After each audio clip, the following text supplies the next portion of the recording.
침전의 불이 꺼지면 누군가 문 앞에 서서 숨을 죽이며 귀를 기울입니다. 그들은 두 남녀의 숨소리까지 세고 있었습니다. 둘만의 밤이어야 할 순간에 향이 타는 소리, 그리고 둘만의 밤을 찢는 소리까지 고스란히 전달되고 있었죠. 두 남녀의 시간이 끝나자마자 날짜와 이름, 왕의 상태가 장부에 박혔습니다. 사극에선 달콤한 로맨스로 넘어가지만 실제는 감시와 통제 속에서 굴러간 왕실의 19금 의식이었죠. 이것이 바로 승은이었습니다. 왕의 동침을 국가가 후사와 건강을 이유로 절차와 기록까지 통제한 조선 왕실의 의식. 오늘은 그 은밀한 밤이 어떻게 국가 시스템이 되었는지 끝까지 파고들어 보겠습니다.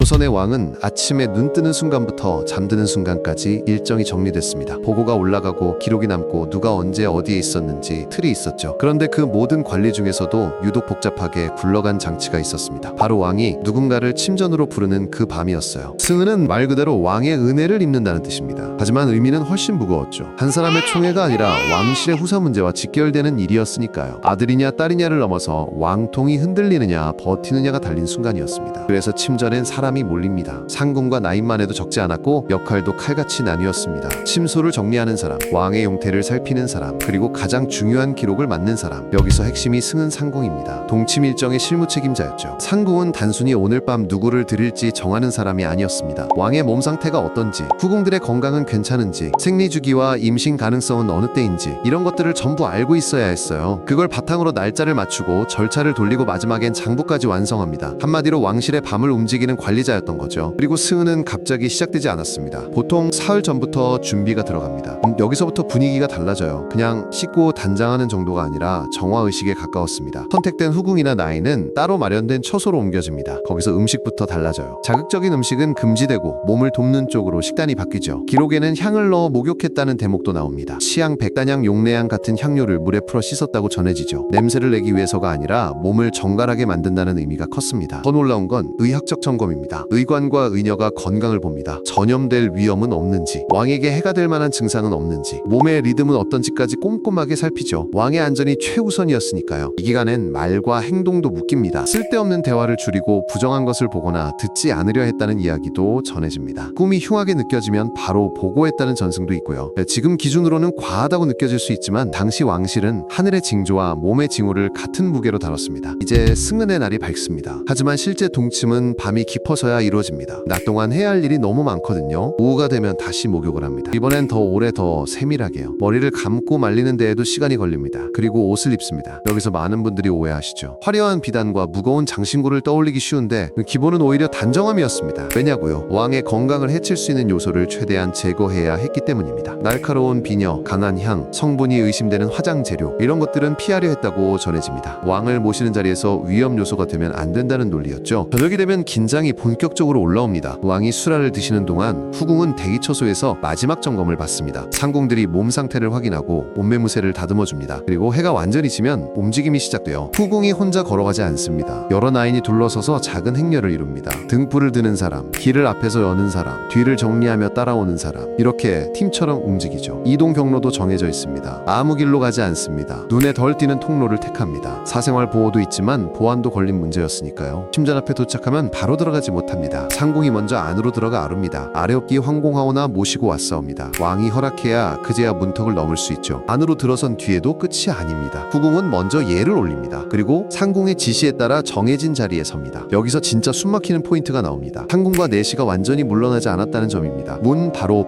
복도, 인접한 작은 공간에서 대기합니다. 문 하나를 사이에 두고 기다린 거죠. 왜 이렇게 가까웠을까요? 왕이 급히 부르면 즉시 달려가야 했기 때문입니다. 위급 상황에 대비해야 했고 왕의 신호를 놓치면 안 됐습니다. 그러니 침전하는 둘만의 공간처럼 보이지만 실제로는 완벽한 프라이버시가 성립하기 어려운 구조였던 겁니다. 그리고 승은 상궁의 임무는 여기서 한 번 더 확장됩니다. 시간을 잽니다. 왕이 지나치게 오래 머무르면 건강에 무리가 간다고 보기도 했거든요. 그래서 적절한 시간이 지나면 조심스럽게 신호를 줬다는 이야기가 전해집니다. 그 방식으로 자주 언급되는 것이 향입니다. 특수한 향을 피워 타는 속도로 시간을 가늠했다는 전승이 있죠. 한 자루가 타는데 대략 2시간 안팎이 걸렸다고도 하고요. 향이 어느 정도 탔는데도 반응이 없으면 상궁이 가볍게 기침을 하거나 작은 소리로 기척을 내 시간이 흘렀음을 알렸다는 식입니다. 왕의 체면을 세우면서도 규칙을 지키려는 장치였던 셈이죠. 침전안의 불빛도 그냥 분위기용이 아니었습니다. 바로 그 밤의 승은을 위해 조절된 빛이었죠. 너무 밝으면 왕의 눈과 몸이 피로해지고 너무 어두우면 혹시 모를 위험을 막기 어렵습니다. 그래서 촛불은 낮게 깔고 등잔은 최소로 두어 은은하게만 밝혔다는 기록이 전해집니다. 이제 동침이 끝나면 끝일까요? 아닙니다. 오히려 더 중요한 단계가 시작됩니다. 바로 기록입니다. 상궁은 곧장 장부를 꺼냅니다. 승은 청등록으로 불리는 기록이죠.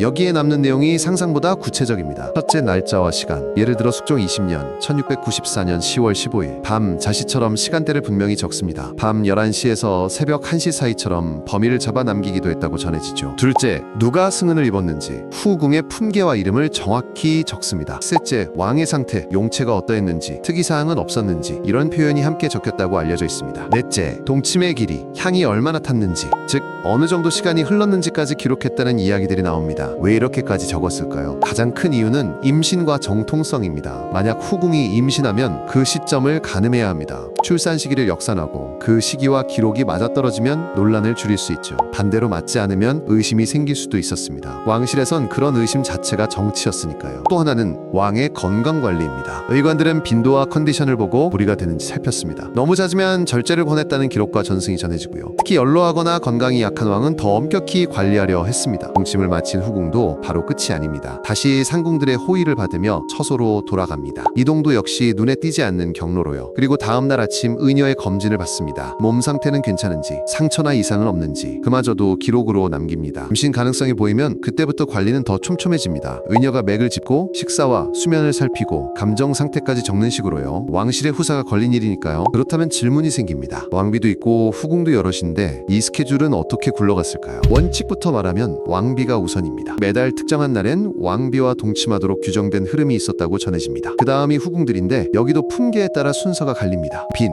귀인, 소의, 숙의, 서열이 영향을 줍니다. 하지만 이게 기계처럼 돌기만 한 것은 아니었습니다. 승은 상궁은 여러 요소를 함께 봤습니다. 후궁의 건강, 주기, 임신 가능성, 그리고 왕의 일정, 계절과 컨디션 같은 변수를 고려했다고 전해지죠. 그래서 이 스케줄 관리 자체가 힘이 되기도 했습니다. 누가 언제 들어가느냐가 곧 권력의 흐름이 될 수 있었으니까요. 그래서 궁 안에서는 경쟁이 생깁니다. 총애를 받는다는 것은 개인의 기쁨을 넘어 친정 가문 전체의 운명과 연결되기도 했습니다. 어떤 후궁은 상궁들에게 접근하려 했다는 이야기들이 전해지고 또 어떤 이들은 왕의 관심을 얻기 위해 시와 음악과 글씨를 익히기도 했다고 합니다. 그런데 경쟁이 과열되면 음습한 모함이 등장했다는 야사도 남아 있습니다. 발각되면 처벌이 크지만 그만큼 절박했다는 반증이겠죠. 왕자를 낳은 후궁과 그렇지 못한 후궁의 격차도 컸다고 전해집니다. 왕자를 낳으면 품계가 오르고 처소가 달라지고 시선과 지원도 그쪽으로 기울 수밖에 없었습니다. 반대로 오랫동안 승은을 입지 못하는 후궁은 궁의 한쪽에서 조용히 늙어갔다는 기록들도 보입니다.